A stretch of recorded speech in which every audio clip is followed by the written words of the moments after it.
سماوات بخارات. نمبر 4 کرینیں اور ٹرینیں. نمبر 5 فانوس اور مانوس. یہ تمام الفاظ جو ہیں یہ قافیہ ہیں جو کہ آپ کی اردو کی کتاب 7 کی نظم انسان اور سائنس سے لیے گئے ہیں. مزید آگے چلتے ہیں. اب ہم محاورے کے بارے میں پڑھیں گے کہ محاورہ کسے کہتے ہیں.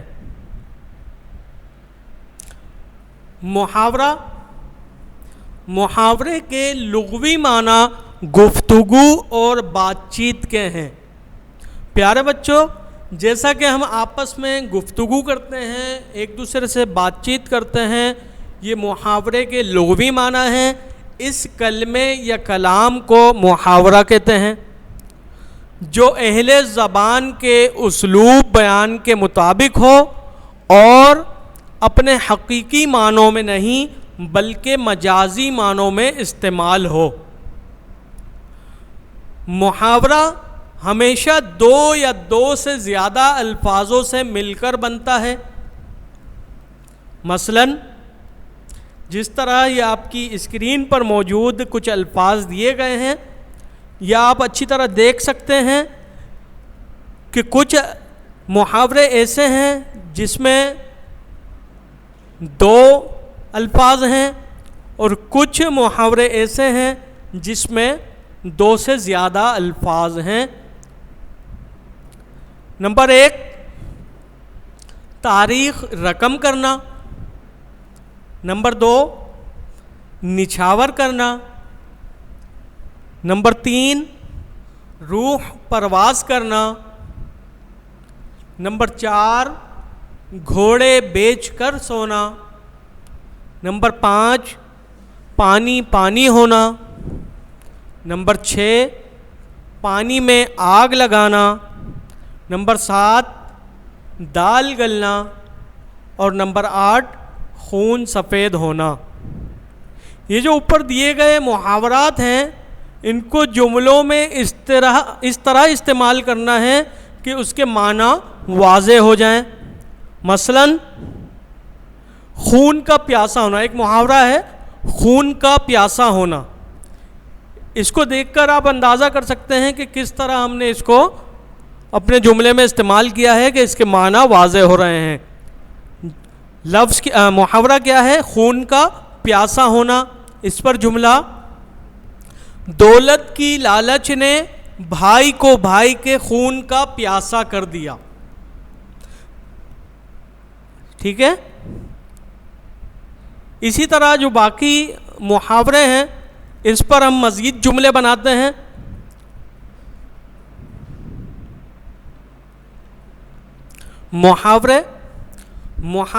محاورات کو جملوں میں استعمال کیجیے. پیارے بچوں، آپ کی اسکرین پر موجود ایک طرف محاورے ہیں اور دوسری جانب جملے دیے گئے ہیں. اس کو آپ بغور دیکھیے، اس کو اچھی طرح سمجھیے، سنیے تاکہ آپ کو یہ بھی یاد ہو جائیں. اس پر مزید جملے بھی بنائے جا سکتے ہیں. یہ مثالیں دے کر آپ کو ایک ایک جملہ بنا کر دکھایا گیا ہے. اس پر آپ مزید محنت کریں، اس کو اچھی طرح سمجھیں اور اس پر مزید آپ جملے بنائیں. پہلا محاورہ ہے تاریخ رقم کرنا. ٹیپو سلطان نے بہادری کی تاریخ رقم کر دی. اسی طرح دوسرا جملہ ہے، دوسرا محاورہ نچھاور کرنا. اس پر جملہ احمد اپنے والدین پر جان نچھاور کرتا ہے. تیسرا محاورہ روح پرواز کرنا. جب ہسپتال پہنچے تو مریض کی روح پرواز کر چکی تھی. چوتھا محاورہ، اس پر جملہ گھوڑے بیچ کر سونا. مزدور تھک کر گھوڑے بیچ کر سو گیا. اسی طرح پانچواں محاورہ پانی پانی ہونا، اس پر جملہ کام نہ کرنے پر میرا دوست شرم سے پانی پانی ہو گیا۔ چھٹا محاورہ پانی میں آگ لگانا، اسے پانی میں آگ لگانے کی عادت ہے۔ ساتواں محاورہ دال گلنا، سلمان نے دوستوں میں اپنی بات منوانی چاہی لیکن اس کی دال نہیں گلی۔ خون سفید ہونا، اس پر جملہ دولت کی لالچ میں آج کل لوگوں کا خون سفید ہو گیا ہے۔ تو پیارے بچوں، یہ کچھ محاورے اور اس کے جملے دیے گئے، آپ نے بغور سنا ہوگا اور اچھی طرح سمجھ لیا ہوگا۔ اس پر مزید بھی جملے بنائے جا سکتے ہیں، آپ کوشش کیجئے اس پر جملے بنائیے۔ جس طرح ہم نے یہ پہلا محاورہ پڑھا تاریخ رقم کرنا، تو میں نے یہ لکھا ٹیپو سلطان نے بہادری کی تاریخ رقم کر دی۔ آپ اسی طرح کوئی اور جملہ بھی بنا سکتے ہیں۔ مثال کے طور پر احمد نے امتحانوں میں پہلی پوزیشن لے کر تاریخ رقم کر دی، اور وغیرہ وغیرہ اس طرح کے بھی جملے بنائے جا سکتے ہیں۔ تو پیارے بچوں، خلاصہ کلام یہ ہے کہ آج کے سبق سے ہم نے کیا سیکھا؟ آج کے سبق سے ہم نے سیکھا قافیے اور ردیف کی پہچان، کہ قافیہ کسے کہتے ہیں، ردیف کسے کہتے ہیں۔ تو قافیہ آپ نے جانا کہ قافیہ ہمیشہ ردیف سے پہلے آتا ہے اور یہ ہم وزن اور ہم آواز ہوتا ہے۔ ردیف یہ بار بار آتا ہے اور یہ مستقل ہوتا ہے، ہر شعر کے آخر میں آتا ہے۔ اسی طرح ہم نے پڑھا شعروں میں سے قافیہ ڈھونڈنا، تو کچھ شعر جیسا کہ ہم نے دیے تھے اس میں سے ہم نے قافیے ڈھونڈے۔ اس کے بعد ہم نے پڑھا محاورے کی تعریف کہ محاورہ کسے کہتے ہیں، اور پھر ہم نے محاوروں کو کس طرح جملوں میں استعمال کرنا ہے یہ ہم نے جانا۔ تو یقیناً آپ کے اچھی طرح سمجھ آ گیا ہوگا۔ تو پیارے بچوں، امید ہے کہ آپ سب نے آج کا سبق انتہائی توجہ سے سمجھ لیا ہوگا۔ اس کی خوب دہرائی کیجیے گا۔ اللہ پاک آپ کا حافظہ مضبوط بنائے، آمین بجاہ النبی الامین صلی اللہ تعالی علیہ وآلہ وسلم۔ جزاک اللہ خیرہ۔